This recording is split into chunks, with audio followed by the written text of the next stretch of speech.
এক মাসেরও বেশি সময় ধরে চলা বৈষম্য বিরোধী আন্দোলনে প্রাণ হারিয়েছেন শত শত ছাত্র জনতা, আহত হয়েছেন অসংখ্য মানুষ।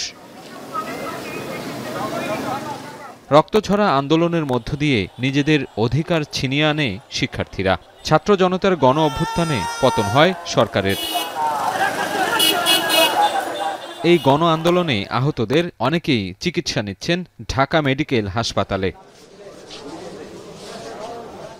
এবার আহতদের দেখতে বঙ্গভবন থেকে সরাসরি হাসপাতালে ছুটে গেলেন অন্তর্বর্তী সরকারের প্রধান ডক্টর মোহাম্মদ ইউনূস।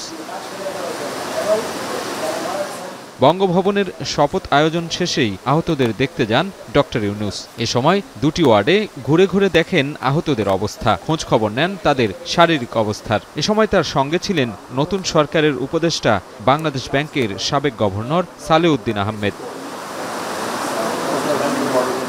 ডক্টর ইউনূসের আগমন উপলক্ষে ঢাকা মেডিকেলে সেনাবাহিনীর সদস্য ও ডগ স্কোয়াডের তৎপরতায় জোরদার করা হয় নিরাপত্তা।